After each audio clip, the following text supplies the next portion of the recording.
Officer Derek Sullivan's boots crunched on the pristine sidewalk of Brookhaven's widest enclave. He spotted the black man in an expensive suit, and his face twisted with disgust. "What the? You think you're doing here, boy?" Sullivan's voice cut through the morning silence like a whip. The man turned. "Officer, I." "Shut your mouth." Sullivan grabbed the man's wrist, twisting it to examine his watch. "Is this Rolex stolen? Are you breaking into these houses?" He shoved the man backward. "Turn around. Hands behind your back. Now, officer, please." Sullivan slammed him against a luxury car, the metallic thud echoing down the street. "I said, turn around, you piece of...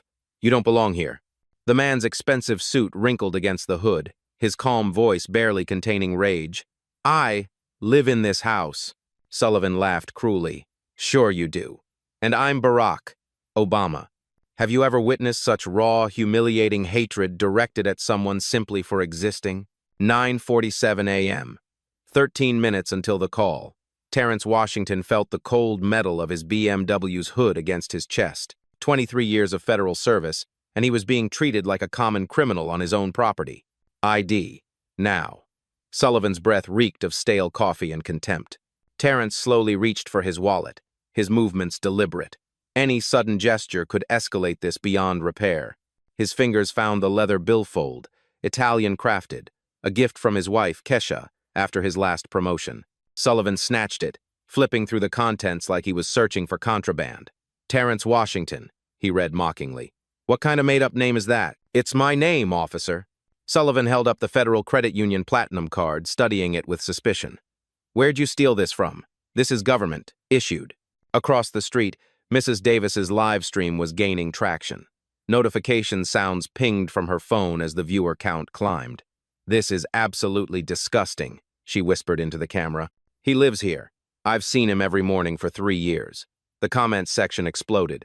"Call the FBI. This is 2025, not 1955. Sue them for everything." But darker voices emerged from anonymous accounts. "He looks suspicious to me, probably casing the neighborhood. These people don't belong here." Sullivan's radio crackled. "Unit 47 requesting backup on Maple Drive." "Copy that. 47. Unit 23, en route." Terrence's phone buzzed. The caller ID read, "Director Hayes, FBI." He declined the call, checking his Omega Seamaster. The Federal Credit Union card wasn't the only thing Sullivan had missed. The small eagle insignia on his lapel, barely visible unless you knew what to look for, caught the morning sunlight. "You got a permit for this neighborhood, boy?" Sullivan shoved the wallet back at him. "Rich folks around here pay good money to keep your kind out." "Officer Sullivan." Terrence read the nameplate with deliberate clarity. "I'm going to ask you to step back." "You'll ask me?" Sullivan's hand moved to his taser. "You're giving me orders now?" The sound of another patrol car approaching made Terrence's jaw tighten. This was escalating exactly as his civil rights training had predicted it would. Multiple officers, residential setting, no immediate witnesses except social media. Officer Jessica Riley stepped out of the second cruiser, immediately sizing up the scene. Sullivan waved her over with obvious relief. "Got a suspicious individual here. Claims he lives in the Morrison house." Riley looked at the imposing colonial behind them. Easily worth $2 million, then back at Terrence. Her expression said everything. "Do you have any documentation proving residence?" Riley asked, her tone more professional but equally skeptical. Terrence reached slowly into his jacket pocket. Both officers tensed, their hands moving toward their weapons. He produced a set of keys, the BMW's distinctive fob prominent among them. House keys, car keys, mailbox key. Sullivan grabbed them, examining each one. Could have made copies. Could have stolen the car. Mrs. Davis's voice carried across the street. "Officers, he's lived here for 3 years. His name is on the mailbox." "Ma'am, please step back from the situation," Riley called out. "We're conducting an investigation." "Investigation into what?" Mrs. Davis shot back, still filming. "A man standing in his own driveway?" 9:52 a.m. 8 minutes remaining. Terrence's phone buzzed again. Same caller, same decline, but this time he allowed himself the faintest smile. Sullivan was too focused on the keys to notice. "What's funny, boy?" Sullivan's voice was getting louder, more aggressive. "You think this is some kind of joke?" "No, officer. I think this is exactly what I expected." The comment hit Sullivan wrong. "Expected? Are you saying you planned this?" More neighbors were emerging. The Millers from next door, drawn by the commotion. Mrs. Chen walked her poodle, stopping to stare. The Garcia twins on their morning jog, slowing to watch. Some looked concerned, others looked satisfied, like they'd been waiting for exactly this moment. Ashley Peterson appeared from her corner house, her HOA coordinator badge prominent on her jogging outfit. She'd been the one person who'd never welcomed Terrence to the neighborhood. "Officers," Ashley approached with obvious authority. "We've had several break-ins lately. Better safe than sorry." Riley nodded appreciatively. "See, the community is concerned about security. I've lived here since 2022, Terrence said quietly. "I've never met with any HOA coordinator." "Because you're not supposed to be here," Ashley replied coldly. "This neighborhood has standards." The live stream was viral now. 2,847 viewers and climbing. Local news outlets were picking up the feed. Chloe Kim from Channel 7 was already en route. Mrs. Davis had sent her the link directly. Hashtags began trending. Number Brookhaven racial profiling. Number Justice for Terrence. Number Blacktail stories. But Terrence wasn't watching social media. He was watching his Omega, counting down. The small, encrypted message indicator blinked once, twice. His federal contact was getting impatient. "You know what?" Sullivan stepped closer, invading his personal space. "I think we need to take a ride downtown. Let the detectives sort this out." "On what charge?" "Trespassing, public disturbance, failure to comply with lawful orders." Terrence looked directly into Sullivan's eyes. "Officer, I strongly recommend you wait." "Wait for what, smart guy?" "You'll see." 9:56 a.m. 4 minutes remaining. The steel handcuffs clicked into place, biting into Terrence's wrists as Sullivan forced him against the patrol car. The expensive fabric of his suit jacket scraped against the rough metal, but his expression remained unnervingly calm. "You have the right to remain silent," Sullivan began, his voice dripping with satisfaction. "Officer Sullivan," Terrence's voice cut through the Miranda rights. "Badge number 4,471. I want you to remember that number." Sullivan paused mid-sentence. "What did you say?" "Your badge number. 4,471. I want you to remember it." Something in Terrence's tone made Sullivan's confidence waver for just a moment. Then, anger flared. "You're threatening me? Boy, I'm simply asking you to remember your badge number." 9:58 a.m., 2 minutes remaining. The third patrol car arrived with Sergeant Evans behind the wheel. His 15 years of experience showed in the way he immediately assessed the scene. Handcuffed black man, 2 officers, a growing crowd, phones recording everywhere. "What have we got?" Evans approached with cautious authority. "Trespassing suspect," Riley reported. "Claims he lives in the Morrison house." Evans looked at the imposing colonial, then at Terrence's obviously expensive attire. Something didn't add up, but protocol was protocol. "Any ID?" Sullivan held up the wallet, says Terrence Washington. "Probably fake. The Federal Credit Union card, too." Evans examined it more closely than Sullivan had. "These are hard to counterfeit." "Probably stolen," Ashley Peterson interjected, stepping closer to the officers. "I'm the HOA coordinator. I know everyone who belongs here." Mrs. Davis's live stream had exploded. The viewer count hit 8,000 and was climbing exponentially. Her comments section was a war zone. "This is disgusting. Where are the civil rights lawyers? Someone call the FBI. Racist cops need to be fired." But anonymous accounts pushed back. "Good police work. Keep the neighborhood safe. He doesn't belong there." Local news vans were already dispatched. Chloe Kim from Channel 7 was 5 minutes out. 2 other stations had picked up the feed.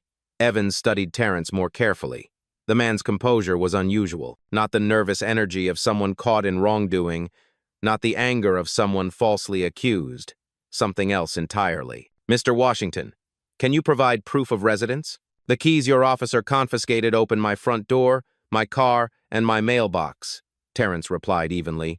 "Mrs. Davis across the street can verify I've lived here for 3 years. "Keys can be copied," Sullivan insisted. "Cars can be stolen." Evans wasn't convinced, but the crowd was growing larger and more restless. The Millers were openly filming now. Mrs. Chen had called her husband. The Garcia twins had stopped jogging entirely. "Look," Evans said, trying to de-escalate. "Let's just verify the residence." "No." Sullivan stepped forward aggressively. "I'm not playing games with this. He's trespassing. He's been uncooperative, and now he's making threats." "What threats?" Evans asked. "Told me to remember my badge number. That's intimidation." Terrence's phone rang again, the third time. Director Hayes. FBI glowed on the screen for everyone to see. Sullivan grabbed the phone. Drug dealer calling? Your parole officer, maybe? He answered mockingly. Hello, this is Officer Sullivan. Your boy Terrence is under arrest. The voice on the other end was sharp, authoritative. Excuse me? I said your buddy's under arrest. You want to post bail? Call the station. Officer, this is FBI Director Hayes. I need to speak with Agent Washington immediately. Sullivan's grin faltered. FBI? Yeah, right. And I'm the president. Evans stepped closer, alarm bells going off. Sullivan, hang up the phone. But Sullivan was committed now. Listen here, whoever you are. This is a police matter. Your friend is going downtown. Agent Washington is a federal officer. I'm ordering you to release him immediately. Agent? Sullivan laughed harshly. This guy? He's a criminal. The line went dead. 9:59 a.m. 1 minute remaining. The silence that followed was deafening. Evans stared at Sullivan, whose face had gone pale. Riley looked between her partners, suddenly uncertain. What if that was real? Riley whispered. It wasn't, Sullivan insisted, but his voice lacked conviction. It's some kind of setup. Mrs. Davis's live stream had reached 15,000 viewers. The comments were flying so fast they were unreadable. 3 news vans were now visible in the distance. Terrence remained perfectly still against the patrol car, but his eyes found his watch. The small display showed an encrypted message. Federal response authorized. Officers, Terrence spoke quietly, but his voice carried an unmistakable authority. I'm going to give you one more opportunity to de-escalate this situation. Shut up, Sullivan snapped, but the confidence was gone. Ashley Peterson stepped forward. Officers, I don't care who he thinks he is. This is a gated community. We have rules. Actually, Mrs. Davis called out from across the street, her phone still recording. This isn't a gated community, Ashley, and he pays more property taxes than you do. The crowd murmured. More neighbors had emerged, some supportive, others skeptical, all recording. Evans was sweating now. 15 years of experience told him this was going sideways, fast. The man's composure, the federal credit card, the phone call, too many red flags. Sullivan, maybe we should. No, Sullivan's voice cracked slightly. I'm not backing down to some. He caught himself, but the word hung in the air anyway. Terrence turned his head slowly, looking directly at Sullivan. Somewhat, officer. The crowd went dead silent. Even the live stream comments paused. You know what you were going to say, Terrence continued, his voice deadly calm. Say it. Sullivan's jaw worked, but no words came. 10 a.m. The call. Terrence's phone rang for the 4th time. This time, he looked directly at Sullivan. I think you should answer that. Evans reached for the phone, but Sullivan snatched it away. No, I'm handling this, he answered with forced bravado. Sullivan, here. Officer Sullivan, this is FBI Director Hayes. I'm ordering you to release Agent Washington immediately. I don't care who you think you are. Badge number 4471. Officer Derek Sullivan, Brookhaven Police Department. 12 years of service, 17 complaints filed against you in the past 2 years, 89% involving people of color. Sullivan's face went white. Evans stepped closer, trying to hear. You have exactly 60 seconds to remove those handcuffs, or I'm dispatching federal agents to your location. The line went dead again. Sullivan stared at the phone, his hand trembling slightly. Federal agents? Riley whispered. Evans was already reaching for his radio. Dispatch, this is Unit 12. I need to speak with Chief Morrison immediately. But it was too late. In the distance, black SUVs were already visible, moving fast toward Maple Drive. Terrence finally smiled. The black SUVs moved through Brookhaven like sharks cutting through still water. 3 vehicles, tinted windows, federal plates. They stopped in perfect formation at the end of Maple Drive. Sullivan stared at them, his mouth dry. Those aren't. Those can't be. Federal agents, Evans finished grimly. His radio crackled with the dispatcher's confusion. Chief Morrison was en route, but these SUVs had arrived first. Terrence remained motionless against the patrol car, handcuffs still tight around his wrists, but his demeanor had shifted. The quiet composure was now something else entirely. The stillness of a predator who knows the trap is about to spring. Officer Sullivan, Terrence spoke without turning around. I'd like you to look at my lapel pin again. Sullivan's eyes dropped to the small eagle insignia he'd ignored earlier. The morning light caught the detailed metalwork. Not costume jewelry, but government-issued sterling silver. What is that? FBI service pin. 23 years. The words hit like a physical blow. Riley stepped backward instinctively. Evans closed his eyes and muttered a prayer. From the lead SUV, a tall black woman emerged. FBI Director Sarah Hayes moved with the purposeful stride of someone accustomed to command. Her tailored suit was immaculate, her expression granite. Mrs. Davis's live stream exploded. 22,000 viewers and climbing. The comment section was pure chaos. "Oh my God, he's really FBI!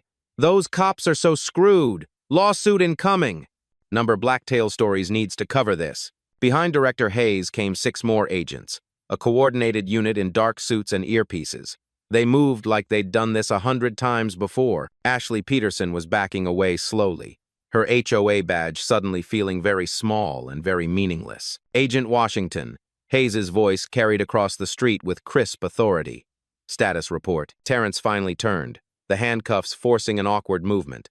"Currently detained by Officer Sullivan, badge number 4,471, on suspicion of trespassing." "Trespassing on your own property?" "Apparently." Hayes's gaze swept over Sullivan, Riley, and Evans like a blade. "Officer Sullivan, I believe we spoke on the phone." Sullivan's voice came out as a croak.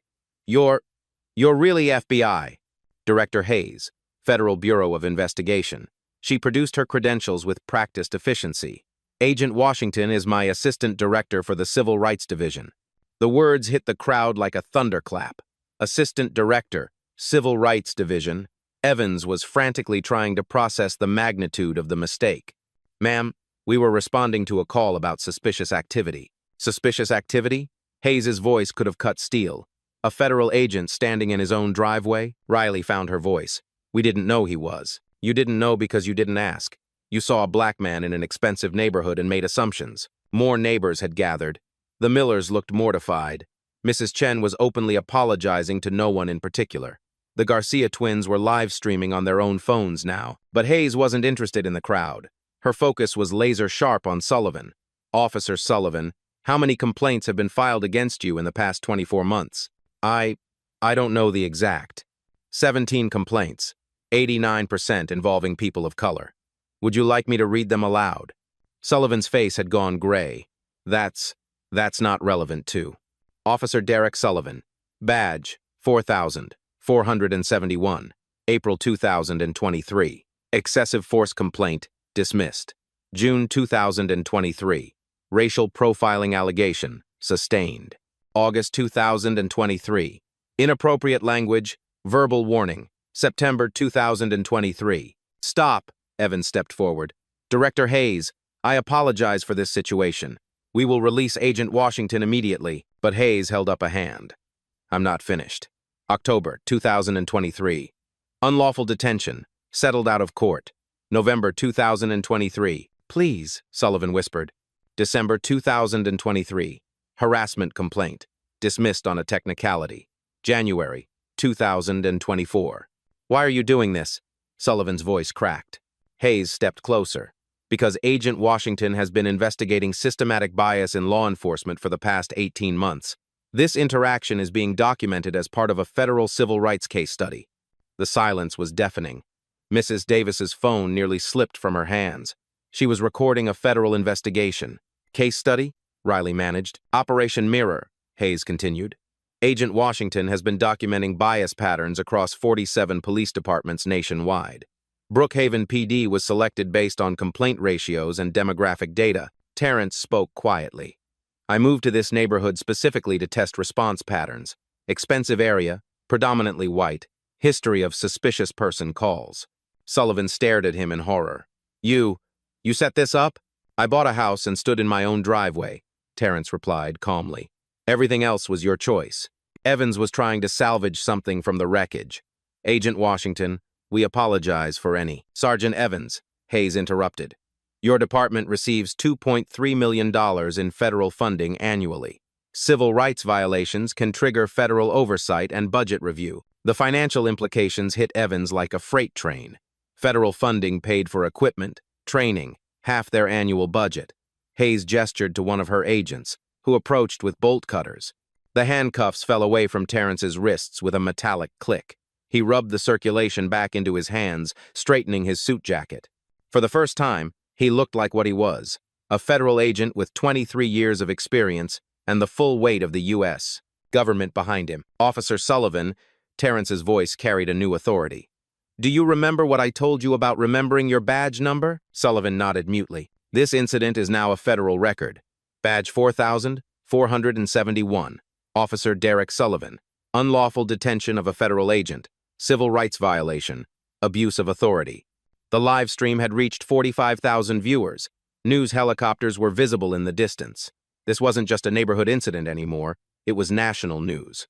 Chloe Kim from Channel 7 arrived with her crew, but she was too late for the main event. She began setting up for aftermath interviews. Ashley Peterson tried to slip away unnoticed, but Hayes's voice stopped her. "Miss Peterson, HOA coordinator, you stated that Agent Washington didn't belong in this neighborhood." Ashley froze. I was mistaken. You were discriminatory. This interaction is also part of the federal record." More agents were arriving. A mobile command unit pulled up. This was becoming a full federal response. Evans keyed his radio. "All units, stand down. Federal operation in progress." But Chief Morrison was already pulling up in his unmarked vehicle, and his face was the color of old concrete. Hayes turned to address the growing crowd and cameras. "Ladies and gentlemen, what you've witnessed today is systematic bias in action." Officer Sullivan made assumptions based solely on race and perceived social status. She gestured toward Terrence. "Agent Washington purchased this home in 2022. He pays $47,000 annually in property taxes. He has lived here without incident for 3 years. The crowd murmured. $47,000 in property taxes meant a house worth well over $2 million. Today's incident will be analyzed as part of a comprehensive study on bias in law enforcement. The data will be presented to Congress next month. Sullivan was sitting in his patrol car now, head in his hands. The magnitude of his career's destruction was becoming clear. Riley looked like she wanted to disappear entirely. Evans was calculating how many ways this could destroy the department. But Terrence was checking his watch again. The encrypted message display showed Phase 2 authorized. Hayes caught his eye and nodded slightly. "However," Hayes continued, "this incident represents just the beginning of our investigation into the Brookhaven Police Department." She paused for effect, letting the words sink in. "We will be conducting a comprehensive review of all arrests, complaints, and interactions involving people of color over the past 5 years." Evans felt his knees go weak. "Additionally, Agent Washington will be working directly with your department to implement bias training and oversight protocols." Sullivan looked up from his hands. "He's going to be working with us?" Hayes smiled, but it wasn't warm. "Agent Washington will be your new consulting supervisor for civil rights compliance. You'll be seeing quite a lot of each other." The irony was perfect. The man Sullivan had humiliated and arrested would now be overseeing his professional conduct. Mrs. Davis was still filming, tears of satisfaction streaming down her face. The comment section was exploding with celebration and outrage in equal measure. Chief Morrison finally reached the scene, took one look at the federal agents, the cameras, and Sullivan's defeated posture, and understood that his department's reputation had just been shattered on live television. But Hayes wasn't finished. "There's one more thing," she announced to the crowd and cameras. This entire operation was conducted with full departmental cooperation. Everyone stared at her. Brookhaven Police Department volunteered to participate in this study. Chief Morrison signed the agreement last month. The final twist hit like a bomb. Evans stared at his chief in shock and betrayal. Morrison nodded grimly. The department had agreed to federal oversight in exchange for avoiding a broader Justice Department investigation. Sullivan's world collapsed entirely. His own department had set him up. Terrence stepped forward, addressing the cameras directly. "Real-life stories like this happen every day across America. Black tales, stories that never get recorded, never get witnessed, never get justice." His voice carried the weight of 23 years in law enforcement and a lifetime of being judged by his skin color. But today, the system worked. Not perfectly, not quickly, but it worked. He looked directly at Sullivan. "Officer Sullivan, you have a choice now. You can learn from this or you can repeat it, but you'll never do it without consequences again." Chief Morrison approached the Federal Command Center like a man walking to his own execution. His 28 years of service, his pension, his reputation, everything hung in the balance of the next conversation. Director Hayes didn't look up from her tablet as he approached. Chief Morrison. Thank you for your cooperation in Operation Mirror. Director Hayes. Morrison's voice was carefully controlled. I wasn't expecting such a comprehensive response. Agent Washington's detention triggered our emergency protocols. Hayes's fingers moved across the tablet screen. Shall we review the data? The mobile command unit had become an impromptu courtroom. Federal agents worked on laptops, processing real-time analysis. Mrs. Davis's live stream continued from across the street. 68,000 viewers now watched federal agents dismantle a police department's credibility in real time. The comment section was brutal. Brookhaven PD getting exposed. This is what justice looks like. Number Blacktail Stories needs to cover this daily. FBI coming for racist cops everywhere. Operation Mirror has been documenting bias patterns for 18 months, Hayes began. Brookhaven PD scored in the 97th percentile for racial disparities in arrests. Morrison's jaw tightened. Those statistics can be misleading. 97th percentile. Hayes's voice cut through his protest. Meaning only 3% of departments nationwide show worse bias patterns than yours.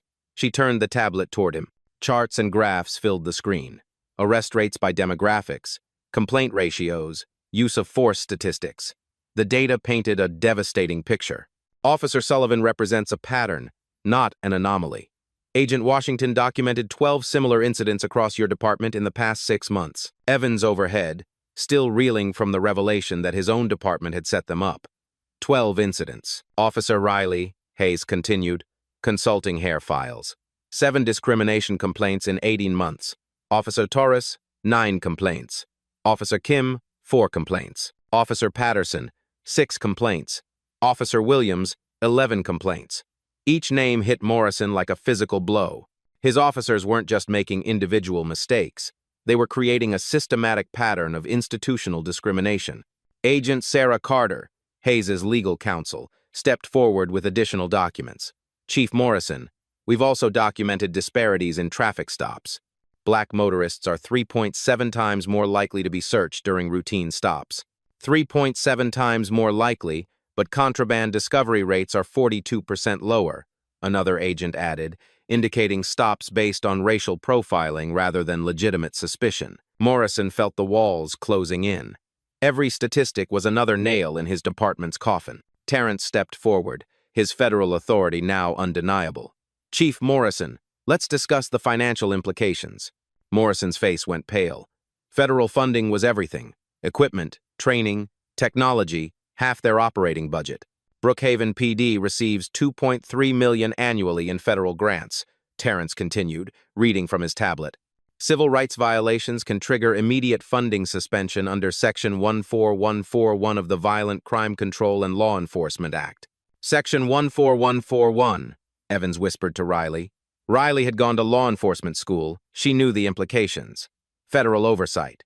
They could basically take over the entire department's operations. Terrence pulled out his own tablet, numbers flowing across the screen with bureaucratic precision.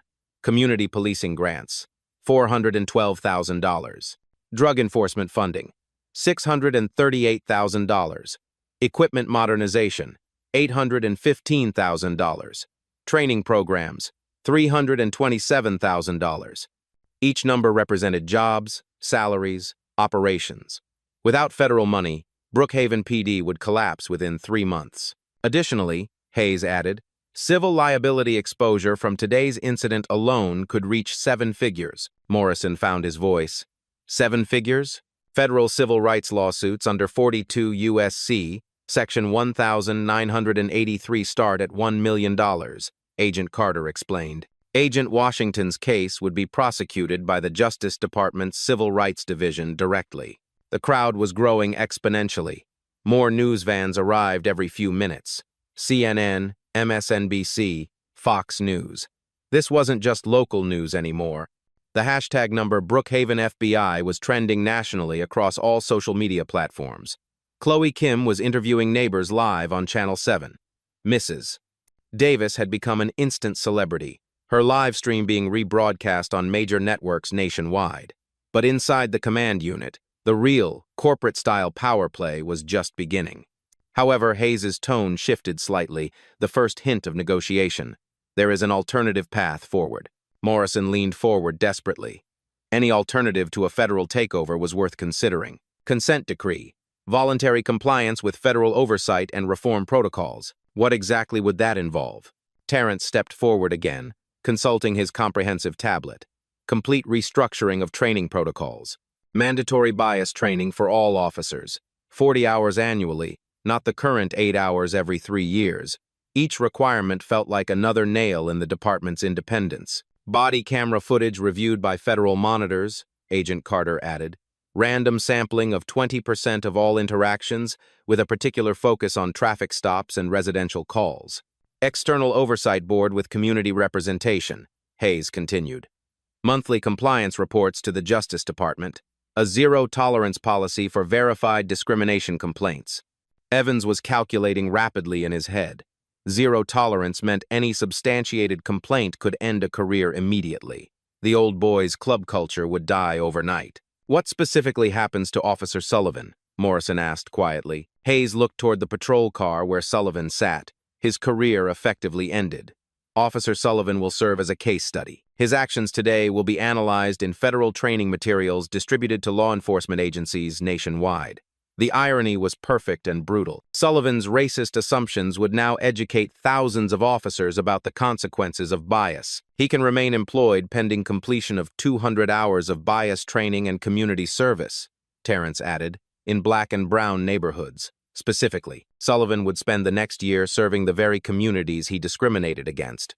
The punishment fit the crime with poetic precision. The alternative to voluntary compliance, Hayes continued, is a federal takeover under Title VI violations, complete loss of local control, and federal management of all operations. Morrison had seen federal takeovers before in other cities. Those departments became shells of themselves, micromanaged by Washington bureaucrats who'd never walked a beat.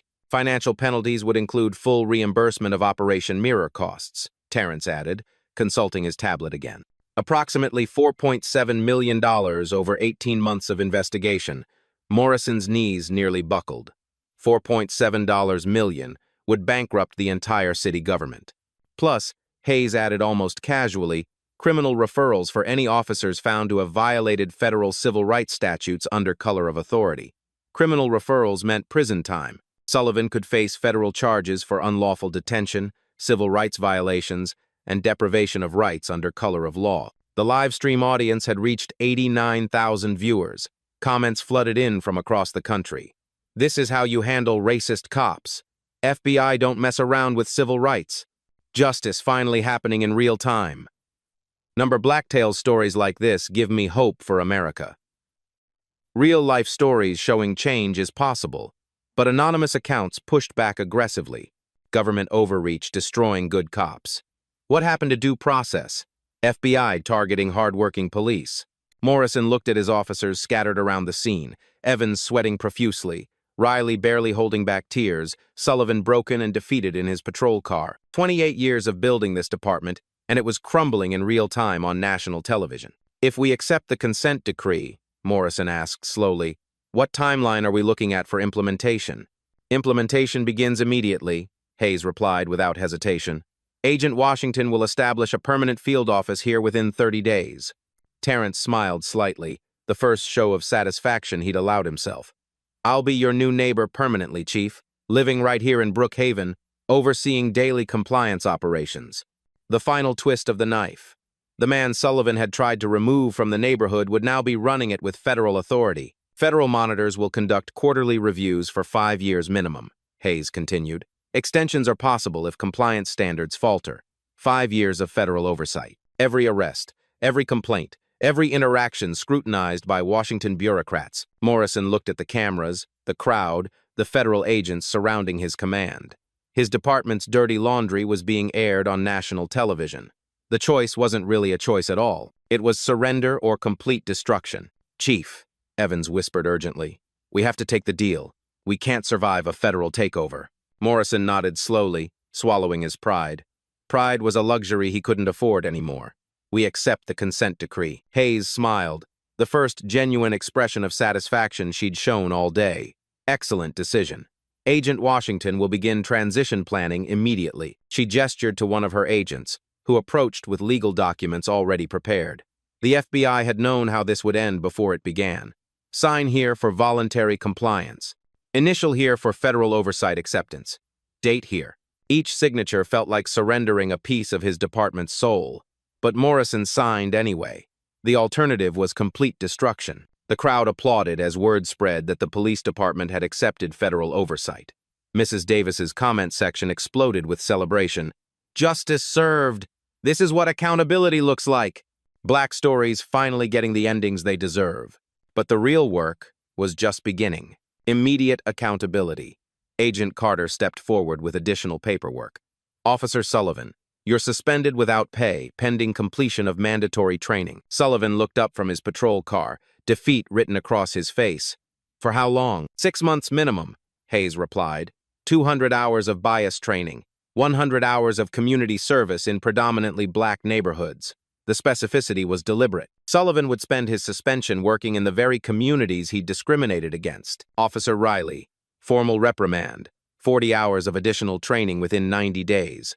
Riley nodded mutely, grateful it wasn't worse. Sergeant Evans, you'll be attending federal leadership training on bias recognition and intervention protocols. Evans had failed to stop Sullivan's escalation. His silence made him complicit. Ashley Peterson tried to slip away unnoticed, but Hayes's voice stopped her cold.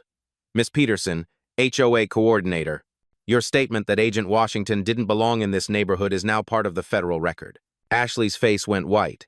I was mistaken. You were discriminatory. The HOA board will receive federal guidance on fair housing compliance. Even the neighborhood association wasn't immune from federal oversight. Systemic changes implementation. Terrence pulled out his tablet, reading from prepared reform protocols. Brookhaven PD will implement the Washington model for bias-free policing. The Washington model, named after him, would become the template for departments nationwide. All officers will complete 40-hour bias training annually, not the previous 8 hours every 3 years. Morrison winced. 40 hours meant taking officers off the street for a full work week every year. Body cameras will auto-upload to federal servers. Random sampling of 20% of all interactions with AI analysis for bias indicators. Technology would be their supervisor now. Every traffic stop, every arrest, every interaction monitored by federal algorithms. External oversight board established with 7 community representatives, monthly public meetings, quarterly compliance reviews. The community would have real power over police operations for the first time. Agent Carter added the financial details. Federal funding is restored contingent on monthly compliance reports. The first violation triggers an immediate review. The carrot and stick approach, comply or lose everything. Legal and financial ramifications. Civil liability insurance increased to $5 million annually, Hayes continued. Previous incidents are under review for potential federal prosecution. Morrison's stomach dropped. $5 million in insurance would strain the city budget dramatically.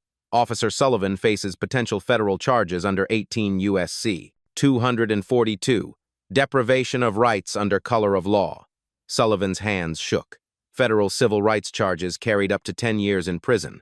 However, cooperation with reform efforts may influence prosecutorial discretion.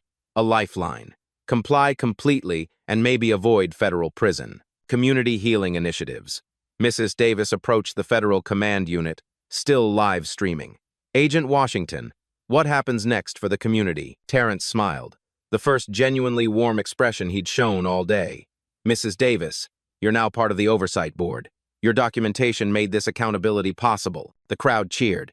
Mrs. Davis had become a civil rights hero through her phone camera. Monthly town halls between police and residents, restorative justice programs for past incidents, community policing, partnerships, real change, not just punishment. Hayes addressed the growing crowd. Federal mediators will facilitate healing sessions between affected community members and officers, personal victory and intellectual triumph. Terrence looked at his watch, the same omega that had marked the countdown to this moment. 11:47 a.m. Less than 2 hours had transformed everything. No violence, no immediate lawsuits needed, no revenge change achieved through documentation, federal leverage, and strategic patience. This model will be replicated in 46 other cities currently under federal investigation, Terrence announced for the cameras. Sullivan finally spoke from his patrol car. Agent Washington, how long have you been planning this? Terrence approached slowly. Officer Sullivan, I've been documenting bias for 18 months, but you chose your actions today. The distinction was crucial. Terrence created the opportunity for justice. Sullivan created the injustice. I could have responded with anger, with violence, with lawsuits. Instead, I responded with evidence. The crowd listened intently, phones still recording. Real change happens when we stay calm enough to be strategic. Broader impact. Chloe Kim thrust her microphone forward. Agent Washington, what message does this send nationally? That touching stories of injustice don't have to end with despair, Terrence replied. Life stories can have different endings when we document everything and use the system correctly. Mrs. Davis wiped tears from her eyes. Her simple decision to record had triggered a federal civil rights investigation. Hayes stepped forward for the final announcement. The Brookhaven model will be presented to Congress next month as proposed legislation for nationwide police reform. Sullivan's racist assumptions had accidentally created the catalyst for national change. Morrison pocketed his copy of the consent decree, knowing his department would never be the same. But watching Terrence shake hands with community leaders, Morrison realized that transformation might not be such a terrible thing. The black tales that happened every day in America finally had an example of systematic justice. 6 months later, the Brookhaven Federal Field Office occupied the corner building on Maple Drive, just 3 blocks from where Officer Sullivan had handcuffed Agent Washington. The irony wasn't lost on anyone. Terrence walked through his new neighborhood each morning, greeting the same neighbors who had witnessed his humiliation. Mrs. Davis always waved from her window, still proud of her role in changing everything. The numbers told the story of transformation. Racial profiling incidents in Brookhaven, down 78%. Officer complaints involving bias, down 84%. Community trust surveys, up 63%. Officer Sullivan had completed his bias training and community service. The man who once saw threats in black faces now coached youth basketball in East Brookhaven. His transformation wasn't complete, but it was real. Agent Washington changed my life, Sullivan admitted during his first public interview. I was raised with hate, but I don't have to live with it. Personal transformation and legacy. Terrence's promotion to assistant director of the newly created National Bias Prevention Unit came with a mandate: replicate Brookhaven nationwide. His marriage to Dr. Kesha Washington, a community activist and researcher, strengthened his resolve. Together, they represented the intellectual approach to social change: data over drama, strategy over street protests. The Washington Protocol was now studied in police academies across 43 states. His book, Staying Calm in the Storm, an FBI agent's guide to systemic change, became required reading for law enforcement leadership. Broader social impact. Mrs. Davis's live stream had sparked a movement. Document Everything became a rallying cry for civil rights advocates. Her video, now with 12 million views, proved that ordinary citizens with smartphones could trigger federal investigations. The Brookhaven model had been implemented in 27 cities. Crime rates remained stable while bias complaints plummeted. The data proved that fair policing was also effective policing. Ashley Peterson had resigned from the HOA board and moved to Florida. The new community leadership reflected Brookhaven's actual diversity for the first time. National legislative impact. Congress had passed the Federal Police Accountability Act, directly inspired by Operation Mirror. The legislation required bias training, federal oversight triggers, and community representation in police governance. Senator Maria Rodriguez cited Terrence's testimony. Agent Washington proved that we can achieve justice through documentation and determination, not destruction and division. The power of preparation over confrontation. Standing in his federal office, Terrence reflected on that morning 6 months ago. His calm response to Sullivan's racism had triggered the largest police reform movement in decades. The core lesson resonated in every speech he gave. True power comes from preparation, not confrontation. Systemic change requires documentation, allies, and strategic patience. He'd maintained his dignity while achieving collective progress, exactly what his father had taught him: personal growth and continued mission. The young black agents who now worked under Terrence saw him as proof that the system could work for justice, not just power. His quiet leadership style inspired a new generation of federal investigators focused on civil rights. Every case they solved added to the growing collection of real-life stories that proved change was possible. Lesson: true power isn't in the confrontation, but in the preparation. When faced with injustice, The most effective response is not uncontrolled anger, but controlled, strategic action. By staying calm, documenting everything, and knowing how to leverage the system, you can turn a moment of personal humiliation into a catalyst for systemic change. Call to action. Your story matters. Every injustice you witness, every bias you document, every moment you choose courage over comfort, it all adds up. Share your experiences with bias in the comments below. Your story could be the evidence someone else needs for justice. Subscribe to Blacktail Stories for more accounts of quiet courage and systemic change, because touching stories don't have to end with tears. They can end with transformation. Remember, when you see injustice, don't just get angry. Get evidence. Have you ever been so humiliated that your dignity became their entertainment? Get your filthy hands away from that piano! Victoria Sterling's voice cut through the champagne chatter like a blade. The billionaire stepped between Daniel Hayes and the pristine Steinway Grand, her diamond bracelet glinting as she shoved his cleaning cart aside. Daniel froze, mop still dripping. 200 of Manhattan's elite turned to stare. Victoria's ice-blue eyes scanned him, from his worn work boots to his faded coveralls.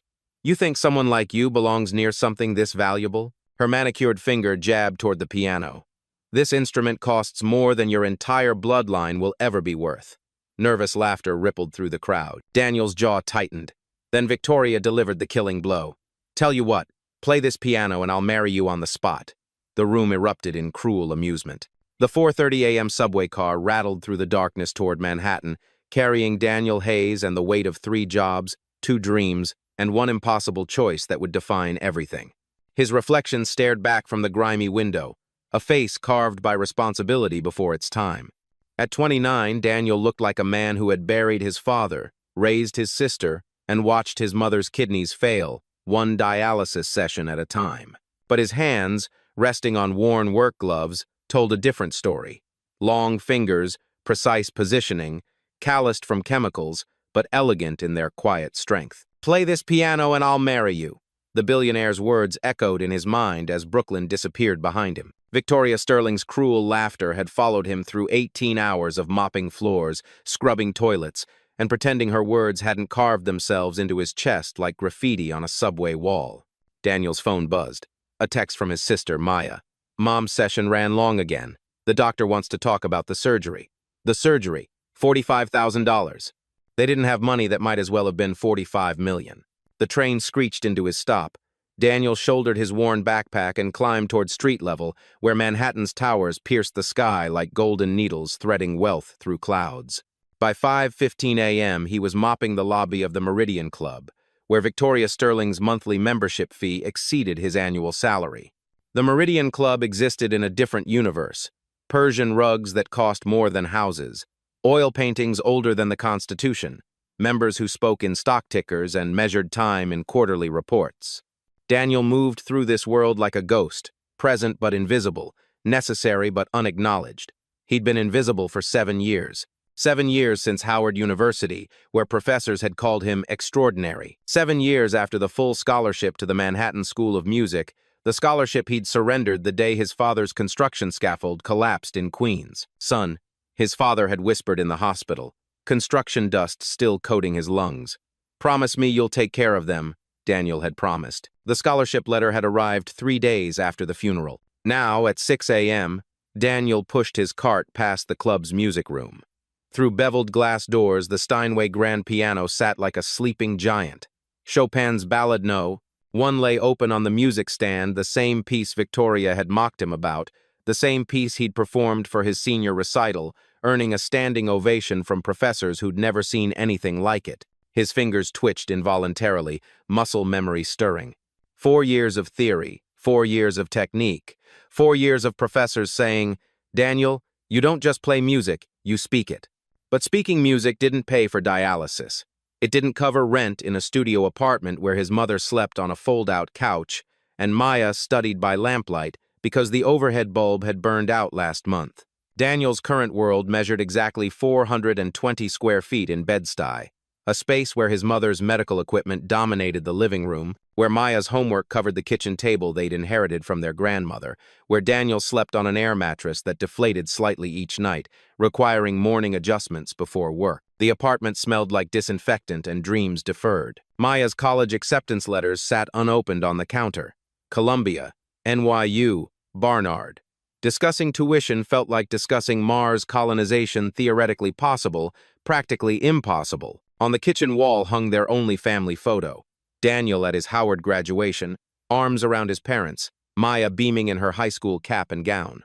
Before the scaffolding, before the diagnosis, before everything became about survival instead of living. But Daniel had found his refuge. Every Tuesday and Thursday night, after the Lincoln Center cleaning crew finished their official rounds, security guard Marcus Williams himself, a former jazz musician, would unlock practice room C for exactly 2 hours. "Brother," Marcus had said 6 months ago, catching Daniel humming while mopping.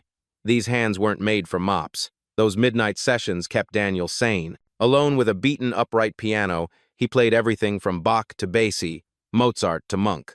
His fingers remembered what his life had forgotten. That excellence existed beyond circumstance. That beauty transcended bank accounts. Last Thursday, he played Chopin's Ballade No. 1, the same piece Victoria had used as ammunition. Daniel had performed it flawlessly, each note precise, each phrase breathing with an emotion that 7 years of silence had only intensified. When he finished, Marcus had stood in the doorway, tears streaming. "Danny, that wasn't playing, that was praying." But prayers didn't pay bills. Prayers didn't fund surgeries. Prayers didn't silence the voice in Daniel's head that whispered he was wasting his life, one mop stroke at a time. His phone buzzed again. "Maya got into Columbia. Full academic ride, but they want an answer by Friday about the music supplement. Said if you could just record something." Daniel stopped mopping. Maya had applied to Columbia's dual program, pre-med and music composition. She'd inherited their father's mind for science and their family's gift for music. But the music supplement required a recording of an original composition performed by a skilled pianist. Daniel was that pianist, had always been that pianist. But recording meant exposure. Recording meant risk. Recording meant stepping out of the shadows where survival was predictable, even if it was suffocating. He thought about Victoria Sterling's words. "Play this piano and I'll marry you." The challenge hadn't been about marriage. It had been about power, about putting him in his place, about reminding him that some spaces like that Steinway, like success, like dignity, weren't meant for people like him. Daniel resumed mopping, but his movements had changed. Each stroke was deliberate, controlled, like finger exercises on a keyboard. Because somewhere between Victoria's cruelty and Maya's deadline, between his mother's medical bills and his father's dying wish, Daniel Hayes was beginning to realize that invisibility wasn't protection. It was a prison. And maybe, just maybe, it was time to break out. The grandfather's gold watch on his wrist, the only inheritance his father had left, ticked towards 7 a.m. Soon the members would arrive. Soon, Victoria Sterling would glide through these halls, her diamond bracelet catching the light, her cruel words echoing in marble corridors. Soon, Daniel would have to choose between staying invisible and becoming unforgettable. Victoria Sterling arrived at the Meridian Club like a storm system, beautiful, devastating, and impossible to ignore. Her Bentley Mulsanne purred to the curb at exactly 8:47 a.m., 3 minutes before her scheduled arrival. The valet rushed forward, but Victoria was already stepping out, her Louboutin heels clicking against the marble with the precision of a metronome marking time for lesser mortals. She moved through the club's entrance hall like she owned it, which, technically, her family trust did. The Sterling name adorned a brass plaque by the door, right next to Rockefeller and Vanderbilt. Old money, the kind that didn't need to announce itself because everyone already knew. "Good morning, Miss Sterling." The concierge's voice carried the practiced reverence reserved for members whose monthly fees exceeded most annual salaries. Victoria didn't respond. She never responded to service staff unless absolutely necessary. In her world, acknowledgement was currency, and she didn't waste money on people who couldn't return the investment. Her platinum blonde hair caught the morning light streaming through stained glass windows as she glided toward the elevators. Every detail of her appearance had been calculated. The Chanel suit that cost more than most cars, the tennis bracelet featuring diamonds from 3 different continents, the 10-carat engagement ring she wore despite being single because the ring wasn't about marriage. It was about power. Behind her trailed her usual entourage. James Roth, her chief financial officer, scrolling through pharmaceutical stock reports. Dr. Chen, the club's resident physician who validated her health initiatives, and Rebecca Parker, her publicist, documenting every moment for social media optimization. The wellness gala is trending, Rebecca murmured, holding up her phone. Number Sterling Cares has 2.3 million impressions since yesterday. Victoria's smile was as sharp as surgical steel. Sterling Pharmaceuticals had raised insulin prices by 340% last quarter, but tonight's charity gala would position her as a healthcare champion. The irony was delicious and profitable. They entered the club's main ballroom, where tonight's event would unfold. Workers scurried around like ants, hanging banners and adjusting lighting. Victoria's ice-blue eyes scanned the room with predatory precision, cataloging every detail that might require correction. Her gaze stopped on the Steinway grand piano positioned center stage. "Why is that there?" Her voice carried the chill of liquid nitrogen. James consulted his tablet. The entertainment committee thought live classical music would elevate the ambiance. Very sophisticated. Sophisticated. Victoria rolled the word around her mouth like wine she was considering spitting out. "Who's performing?" James scrolled frantically. "It doesn't specify. I believe it's decorative." Victoria approached the piano like a general surveying battlefield terrain. The instrument was magnificent, a concert grand worth $180,000. Its ebony surface reflected the ballroom's crystal chandeliers. Sheet music sat open on the stand. Chopin's Ballad No. 1. She recognized the piece, had been forced to attempt it during her mandatory childhood piano lessons at the Dalton School. She'd quit after 6 months, declaring classical music tedious and irrelevant. Her instructor had diplomatically suggested she might find fulfillment in other pursuits. "Ma'am," a maintenance worker approached hesitantly. "Should we move this for tonight?" Victoria's attention snapped to the man like a laser finding its target. He was older, Hispanic, wearing the same uniform as the rest of the invisible army that kept her world functioning. "Do you play piano?" she asked. The man blinked, clearly unsure if this was a trick question. "No, ma'am. Of course you don't." Victoria's laugh tinkled like breaking crystal. "Silly of me to ask." She ran her manicured finger along the piano's edge, leaving no mark on the perfect surface.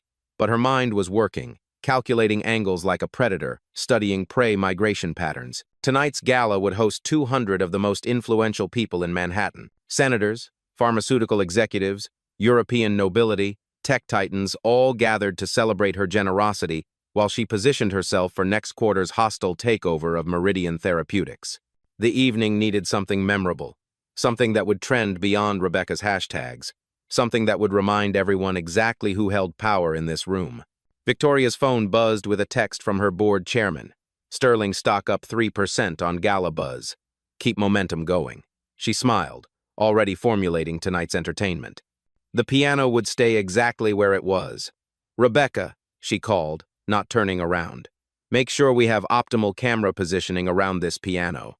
I have a feeling tonight's gala will be unforgettable." As Victoria continued her inspection, Daniel Hayes pushed his cleaning cart past the ballroom's service entrance. Through the glass doors, he could see her standing beside the Steinway, her presence transforming the space into something between a courtroom and a coliseum. She caught his reflection on the piano's surface and turned slightly, those ice-blue eyes meeting his for exactly 2.3 seconds. Long enough for recognition, long enough for calculation, long enough for Victoria Sterling to decide that tonight's entertainment had just walked into view. Her smile widened, revealing teeth as white and sharp as pharmaceutical-grade cocaine. "Play this piano and I'll marry you." The words she'd spoken 12 hours ago had been practice. Tonight would be the performance. The Meridian Club's ballroom had transformed into a stage worthy of royalty. Crystal chandeliers cast golden light across marble floors polished to mirror perfection. 200 of Manhattan's most powerful figures mingled beneath oil paintings worth more than a small country's GDP. Victoria Sterling held court at the ballroom's center, a vision in midnight blue Valentino that cost more than most annual salaries. Around her, pharmaceutical executives and senators competed for her attention like planets orbiting a particularly dangerous star. "The insulin accessibility program has been transformative," Dr. Chen was saying. Champagne flute raised in toast. "Miss Sterling's leadership proves that profit and compassion can coexist." Victoria's smile could have cut diamonds. Sterling Pharmaceuticals had tripled insulin prices while launching a compassionate care program that helped exactly 0.3% of affected patients. But tonight wasn't about mathematics. It was about optics. "Ladies and gentlemen," she announced, her voice carrying across the ballroom with practiced authority. "Before we begin tonight's formal program, I'd like to address something that's been troubling me." Conversations paused. Phones emerged from designer purses. Victoria Sterling, troubling herself over anything, was newsworthy. "Earlier today, I discovered something quite disturbing about our club's standards." Victoria's ice-blue eyes scanned the crowd, building suspense like a conductor preparing an orchestra. "It seems our service staff believe they understand fine culture." Nervous laughter rippled through the crowd. Senator Albright whispered to his wife, "Here we go." Near the service entrance, Daniel Hayes had been quietly refilling water glasses when Victoria's words froze him mid-step. He'd hoped to complete his evening duties invisibly, but Victoria Sterling had other plans. "Daniel," she called, her voice sharp as a scalpel. "Would you join us, please?" 200 pairs of eyes turned toward him. Daniel felt the weight of their collective gaze like physical pressure, but he moved forward steadily, carrying himself with dignity despite his simple black uniform. "This morning," Victoria continued, her voice gaining theatrical momentum, "I discovered our custodial staff examining our priceless Steinway grand piano. Not cleaning it, mind you. Studying it, as if someone of his background could possibly comprehend such artistry." The crowd murmured appreciatively. Rebecca Parker was already filming, her phone capturing every angle of what promised to be premium social media content. Victoria gestured toward the magnificent piano, its ebony surface reflecting the ballroom's opulence. "This instrument, ladies and gentlemen, costs more than most people earn in 5 years. It requires training, breeding, and culture to appreciate qualities that—" She let the sentence hang, her gaze moving pointedly from Daniel's work boots to his simple uniform. "But I'm feeling generous tonight," Victoria announced, her voice dropping to a conspiratorial whisper that somehow carried to every corner of the ballroom. "After all, this is a charity event. So, I'll make our friend here a proposition." Daniel's hands remained steady at his sides, but his jaw tightened almost imperceptibly. "If this gentleman can play even the opening measures of that Chopin piece," Victoria pointed at the sheet music with a flourish, "I'll marry him right here, right now." The ballroom erupted in delighted laughter. Someone shouted, "Victoria, you're savage!" Another voice called out, "Poor guy, doesn't know what he's in for." Victoria reached into her purse and withdrew a small velvet box containing her 10-carat engagement ring. With theatrical precision, she placed it atop the piano's music stand. "There's your engagement ring, darling," she announced. "All you have to do is earn it." The crowd pressed closer, forming a semicircle around the piano. Phones lifted higher. Someone started a live stream. The hashtag number Sterling Gala Drama was already gaining traction. "Of course," Victoria continued, her voice dripping with false sweetness, "when you inevitably fail, I trust you'll understand that some spaces simply aren't meant for people like you." Dr. Chen chuckled nervously. "Victoria, perhaps." "Oh, but this is educational," Victoria interrupted. "We're about to demonstrate the difference between ambition and ability, between dreaming and doing." She turned to Daniel with a smile that could have frozen champagne. "Unless, of course, you'd prefer to simply return to your proper duties." The challenge hung in the air like smoke from an expensive cigar. Daniel could feel the crowd's anticipation, their hunger for entertainment at his expense. Phones recorded his every micro-expression. Social media algorithms were already calculating viral potential. In that moment, standing before Manhattan's elite while they waited for his humiliation, Daniel heard an echo of his grandfather's voice.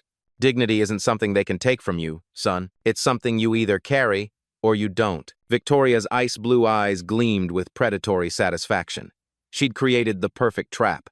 Accept the challenge and face public failure, or decline and confirm every stereotype she'd just articulated. "Well," she prompted, adjusting her diamond bracelet with deliberate precision, "do we have a groom, or do we have a janitor who knows his place?" The ballroom held its collective breath, waiting for Daniel Hayes to choose between invisibility and destruction. The piano waited too, its keys reflecting the ballroom light, like a smile full of perfect teeth. Time moved like honey in winter. Daniel stood in the center of 200 predatory gazes, each phone camera a tiny eye recording his humiliation for eternal replay. The ballroom's marble floor seemed to tilt beneath his feet, threatening to send him sliding toward either dignity or destruction. Victoria Sterling's engagement ring caught the chandelier light, 10 carats of mockery perched atop sheet music that might as well have been written in hieroglyphics. At least, that's what everyone expected him to think.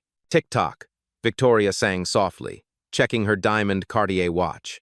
"Don't keep your bride waiting, sweetheart." Senator Albright's wife whispered loudly enough for Daniel to hear. "Poor man probably can't even read music." Another voice. "This is painful to watch." Daniel's mind raced through calculations. Viral humiliation, job termination, his family's medical bills, Maya's Columbia deadline, his mother's surgery, the scholarship that could change everything or destroy what little they had left. But then, cutting through the noise of fear and consequence, came his grandfather's voice from a memory 20 years old. "Danny, they can take your job, your money, even your dreams, but they can't take what God put in your fingers and your heart." His grandfather, who'd played piano in Harlem jazz clubs before Jim Crow, made music a luxury he couldn't afford. Who'd worked construction by day and taught Daniel scales by lamplight. Who'd died believing his grandson would one day make music that mattered. Daniel's hand moved instinctively to his wrist, where his grandfather's gold watch rested beneath his uniform cuff. The metal felt warm against his skin, a reminder of promises made and potential waiting. He thought about Maya, brilliant and determined, needing just one recording to complete her Columbia application. He thought about his mother, dignified, even as dialysis stole her strength piece by piece. He thought about his father's dying words. Take care of them. Taking care meant more than paying bills. It meant showing them that surrender wasn't hereditary. That being underestimated wasn't the same as being defeated. Daniel raised his head, meeting Victoria's ice-blue gaze directly. For the first time since childhood, he allowed his full height to assert itself, shoulders squaring, spine straightening into the posture his music professors had called regal. He removed his work gloves slowly, deliberately, revealing hands that bore both the calluses of survival and the elegant length of artistry. His grandfather's watch caught the light, gold gleaming against dark skin like defiance made manifest. "I accept your proposal, Miss Sterling," Daniel said, his voice carrying a new authority that seemed to shift the ballroom's acoustic balance. "But when I'm done, I expect you to honor it." The crowd stirred, sensing something unexpected in his tone. Victoria's eyebrows rose slightly. This wasn't the cowering response she'd orchestrated. Daniel began walking toward the piano, each step measured like the opening notes of a symphony about to change everything. Daniel approached the Steinway grand piano like a man walking toward his own resurrection. The ballroom fell silent. Not the polite quiet of anticipation, but the absolute stillness that precedes either triumph or catastrophe. 200 of Manhattan's most powerful figures held their collective breath, phones poised to capture what they assumed would be a spectacular failure. Victoria Sterling stood beside the piano like a prosecutor presenting evidence, her diamond bracelet catching the light as she gestured toward the sheet music. "Chopin's Ballad No. 1," she announced to the crowd. "One of the most technically demanding pieces in the classical repertoire. Even trained pianists struggle with its complexity." Her ice-blue eyes met Daniel's with predatory satisfaction. "But please, do try your best." The crowd pressed closer, forming an amphitheater of expectation around the Steinway. Rebecca Parker adjusted her phone angle to capture both Daniel's inevitable failure and Victoria's triumphant reaction. Someone in the back whispered, "This is going to be painful to watch." Another voice responded, "I can't look away." Daniel reached the piano bench, his work boots silent against the Persian rug. For a moment, he simply stood there, taking in the instrument's magnificent presence. The Steinway was a monument to human craftsmanship, $180,000 of precision engineering. Its ebony surface reflected the ballroom's crystal chandeliers like black water under starlight. He had dreamed of playing an instrument like this. During those midnight sessions at Lincoln Center, hunched over a beaten upright piano with 3 broken keys and a sustain pedal that stuck, he'd imagined what it would feel like to have 88 perfect keys responding to his touch with concert hall precision. Now, surrounded by people who expected him to fail, he was about to find out. Daniel sat on the bench, adjusting its height with movements so practiced they seemed automatic. His hands hovered over the keys, feeling the instrument's energy like heat from a forge. The crowd pressed closer. Phones lifted higher. Social media algorithms were calculating viral potential. "This should be good," someone whispered. "How long before he gives up?" Another voice murmured. $10 says he doesn't make it past the first page, Senator Albright muttered to his wife. I'll take that bet, Dr. Chen replied unexpectedly. Something about his posture. Victoria's smile widened. She'd choreographed this humiliation perfectly. The public challenge, the impossible piece, the guarantee of failure that would cement her superiority while providing premium entertainment for Manhattan's elite. The number, Sterling Gala Drama, was already trending with 50,000 mentions. Daniel flexed his fingers, a subtle movement that revealed the elegant length of digits shaped by years of disciplined practice. The calluses from cleaning chemicals couldn't hide the natural grace of hands that had been born to make music. His grandfather's gold watch caught the light, a reminder of legacy and promise. He tested the piano's action with a few silent key presses, feeling the instrument's response. The Steinway's touch was magnificent, sensitive enough to respond to the slightest dynamic variation, powerful enough to fill concert hall. Daniel's eyes closed briefly, and when they opened, something fundamental had shifted. The janitor was gone. In his place sat an artist. He closed his eyes and took a breath that seemed to draw silence from the very air. When his fingers touched the keys for the first time, the contact was so gentle it barely produced a sound, a whisper of music that somehow commanded absolute attention. The opening of Chopin's Ballade No. 1 emerged, like dawn breaking over still water.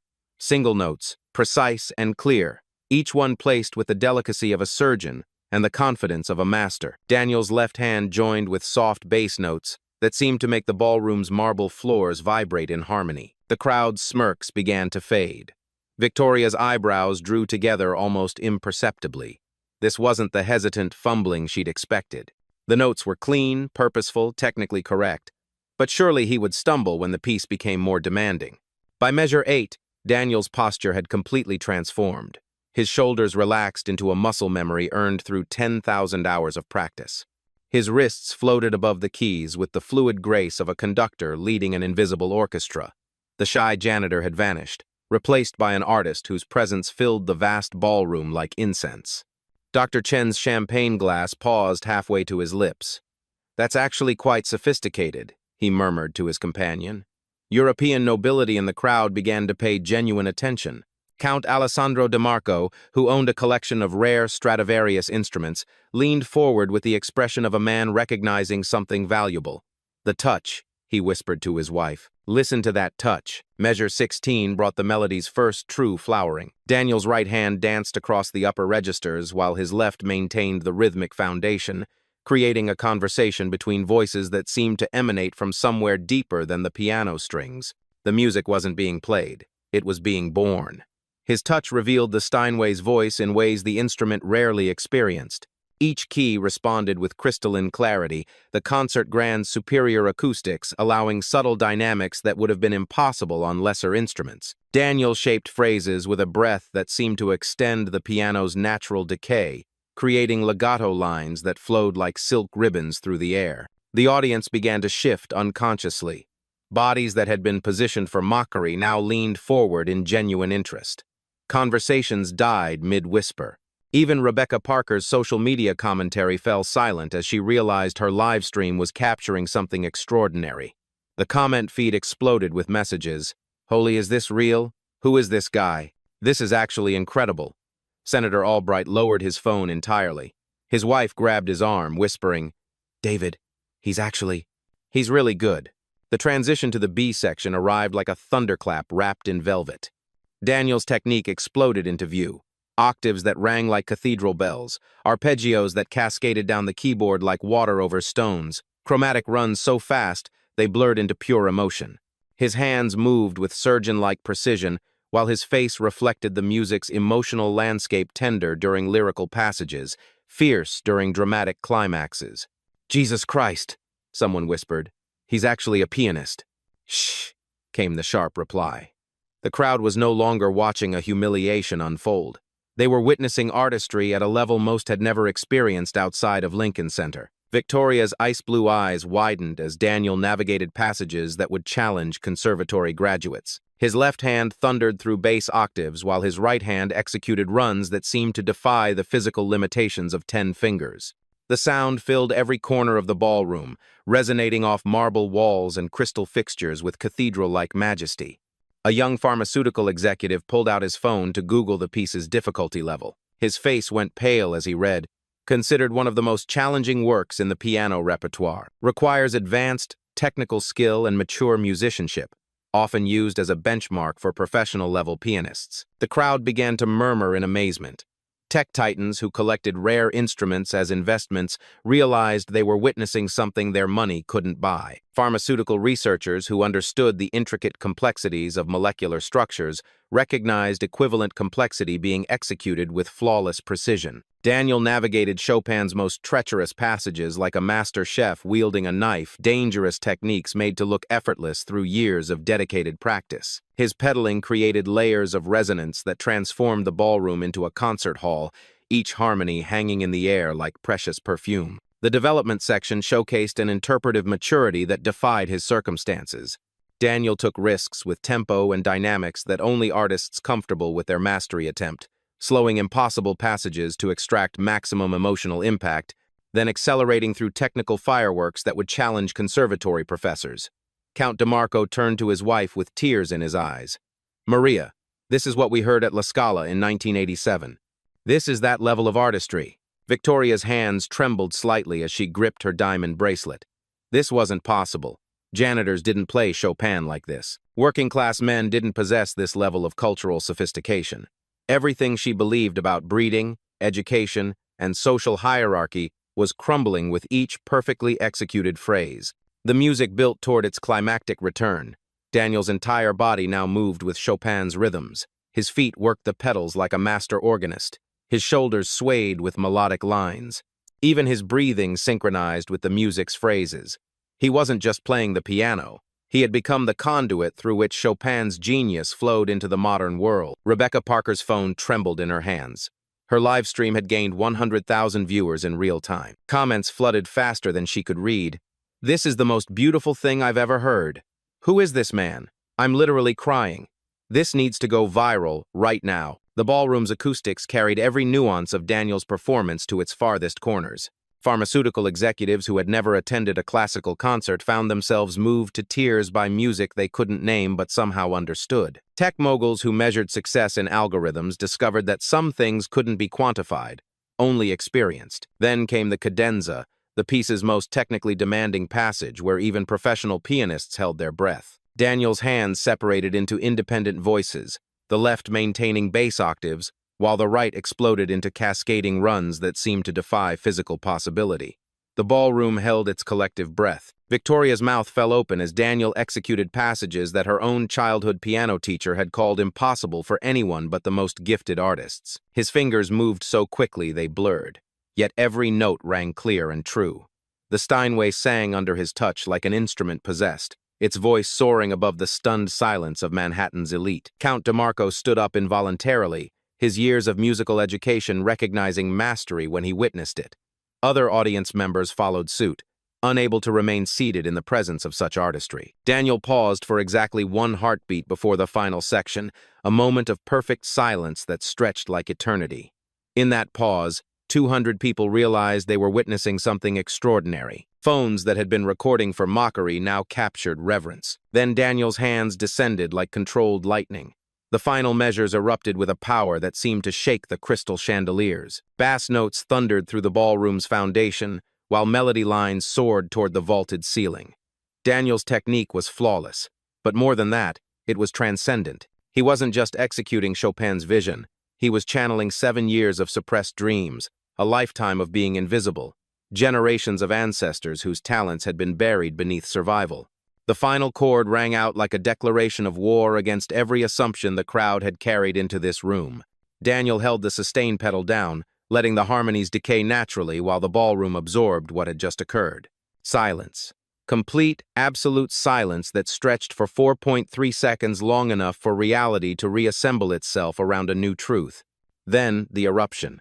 The standing ovation began with Count Alessandro DeMarco, the Italian nobleman, whose family had patronized artists for 5 centuries, rose from his seat like a man witnessing the Second Coming. His weathered hands, which had applauded Pavarotti at La Scala and Horowitz at Carnegie Hall, came together in thunderous appreciation. "Bravo!" he shouted, his voice cracking with emotion. "Magnifico!" Absolutely magnificent. The applause spread like wildfire. Dr. Chen leaped to his feet, champagne forgotten. Senator Albright's wife dabbed her eyes with a Hermes scarf worth more than most monthly salaries. Tech executives who measured everything in data points found themselves moved by something that couldn't be quantified. Extraordinary, Dr. Chen called out. Simply extraordinary. Rebecca Parker's phone shook in her hands as she tried to capture the transformation sweeping through the ballroom. Her live stream had exploded to 250,000 viewers. Comments flooded the feed faster than she could process. I'm literally sobbing. This man is a genius. Victoria Sterling just got owned. Who is this king? The Lincoln Center director, who had been attending as Victoria's guest, pushed through the crowd toward the piano. His face bore the expression of a man who had just discovered buried treasure. Sir, he said, his voice carrying across the ballroom as conversations paused to listen. I don't know who you are, but you belong on the world's greatest stages, not cleaning them, the crowd murmured in agreement. Business cards began emerging from tuxedo pockets as classical music patrons and talent scouts recognized what they had witnessed. Someone shouted, "Give this man a recording contract." Another voice called, "Carnegie Hall! He needs to be at Carnegie Hall!" Through it all, Victoria Sterling stood frozen beside the piano like a statue carved from ice and humiliation. Her face cycled through a spectrum of emotions, disbelief melting into embarrassment, embarrassment hardening into calculation. The woman who had orchestrated this evening's entertainment had become its most spectacular casualty. Her ice-blue eyes darted around the ballroom, searching for escape routes from her own viral disaster. Her entourage had evaporated. James Roth was busy recording the applause on his phone, already calculating damage control strategies. Dr. Chen had joined the standing ovation. Even Rebecca Parker, her own publicist, was focused entirely on capturing the crowd's reaction rather than protecting her employer's image. Victoria's diamond bracelet caught the light as her hands trembled slightly. The 10-carat engagement ring still sat atop the piano's music stand, a monument to her miscalculation. What had been intended as props for Daniel's humiliation had become evidence of her own spectacular misjudgment. Daniel remained seated at the piano bench, his chest rising and falling with the exertion of channeling Chopin's masterpiece. Sweat beaded on his forehead, but his expression carried the quiet satisfaction of a man who had just proven that excellence recognizes no boundaries. He stood slowly, his work uniform somehow transformed into the costume of triumph. The applause intensified as he rose, 200 pairs of hands celebrating not just his performance, but his very existence. For 7 years, Daniel Hayes had been invisible in this world. Now, he commanded its complete attention. He turned to face Victoria directly, his brown eyes meeting her ice-blue gaze with steady confidence. The janitor, who had trembled under her mockery, had been replaced by an artist who knew his worth. "Miss Sterling," Daniel said, his voice carrying clearly across the ballroom despite the continuing applause. "I believe you have a wedding to plan." He gestured toward the engagement ring perched on the music stand, his movement precise and elegant.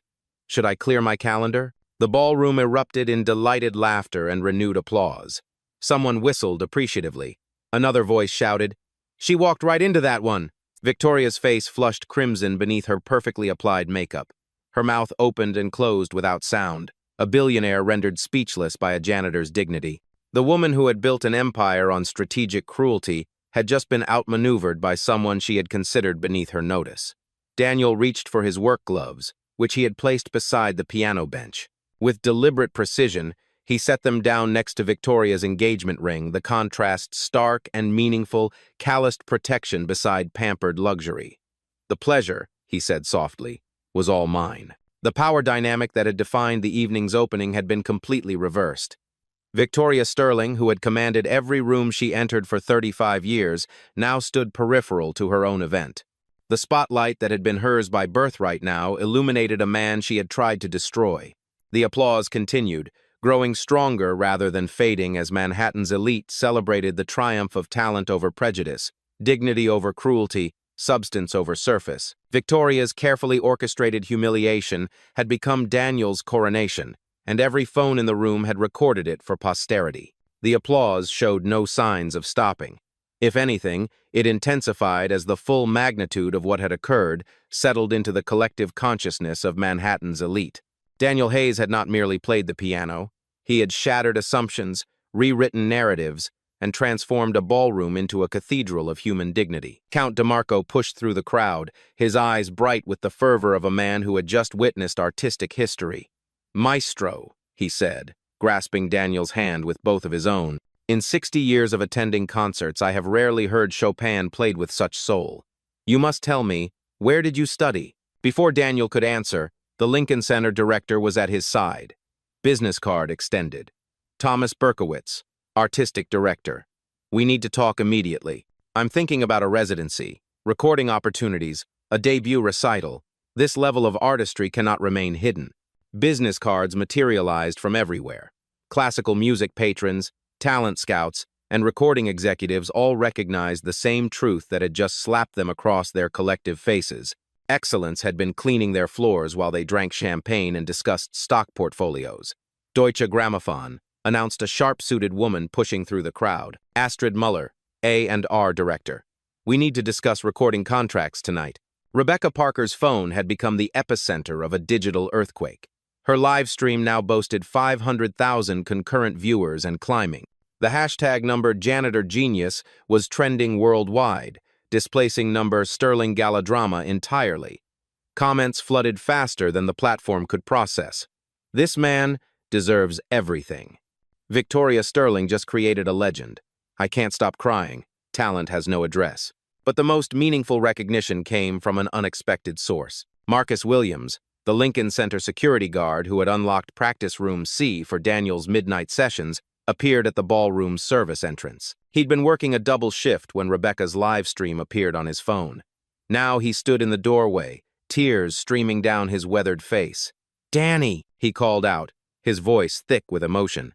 "I told you those hands weren't made for mops." The crowd turned toward the service entrance, watching as Marcus approached his friend. The two men embraced janitor and security guard, teacher and student, brothers in a world that had tried to render them invisible. "Marcus got me those practice sessions," Daniel announced to the crowd, his arm around the older man's shoulders. "Without him, tonight never happens." The applause redirected toward Marcus, who had become an accidental hero in the evening's narrative. Phones captured the moment, transforming a simple embrace into a symbol of mentorship and possibility. Victoria Sterling watched from beside the piano, her world imploding in real time. Her pharmaceutical empire's stock price was already dropping as traders absorbed the viral disaster. Board members were frantically texting damage control strategies. Her phone buzzed incessantly with calls from crisis management firms. But the consequences were only beginning. "Miss Sterling," came a sharp voice from the crowd. Harrison Cross, CEO of Meridian Therapeutics, Victoria's primary business rival, emerged with the smile of a shark scenting blood. "Fascinating evening. I'm establishing a $50 million scholarship fund for overlooked talent in your honor. We'll call it the Sterling Second Chances Foundation." The crowd applauded this announcement with particular enthusiasm. Victoria's face went ashen as she realized her moment of cruelty was being transformed into her competitor's philanthropy. $100 million, announced tech mogul Jennifer Park, not to be outdone.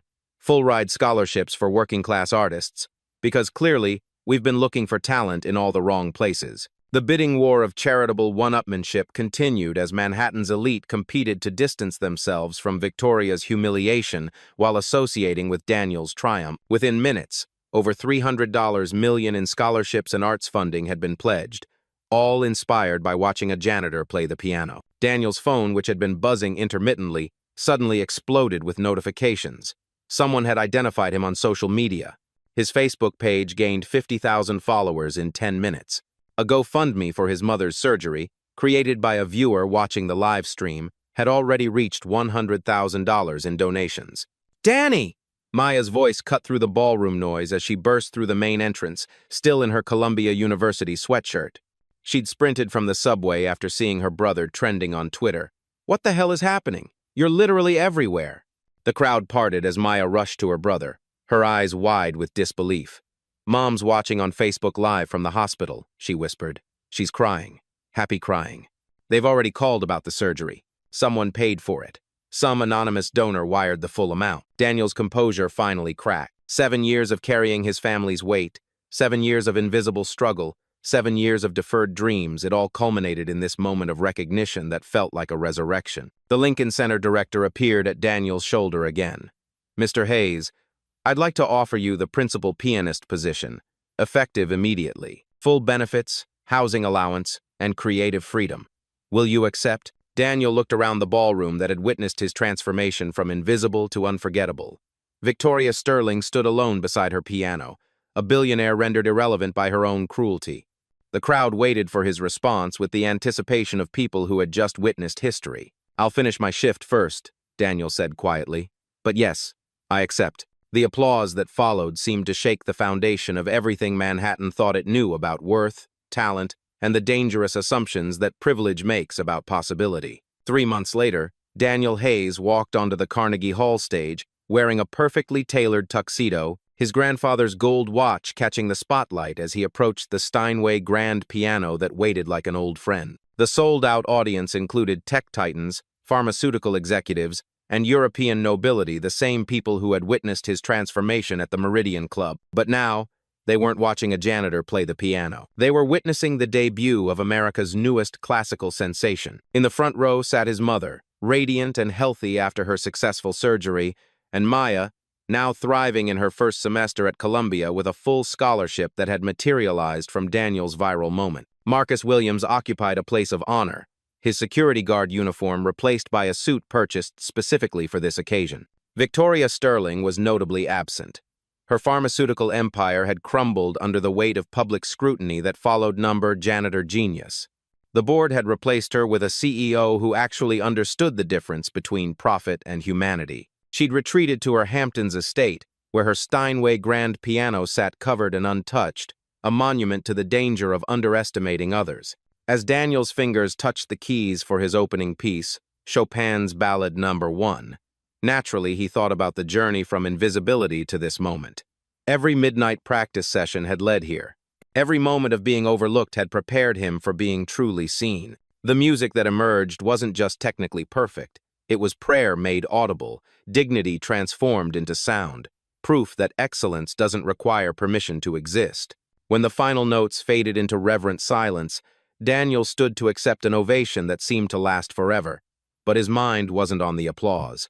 It was on the lesson his grandfather had whispered decades ago. They can take your job, your money, even your dreams, but they can't take what God puts in your soul. Tonight, 2,800 people understood that truth viscerally. Talent doesn't wear a uniform. Genius doesn't announce itself with designer labels. Every person carrying a mop bucket might be carrying Mozart in their heart.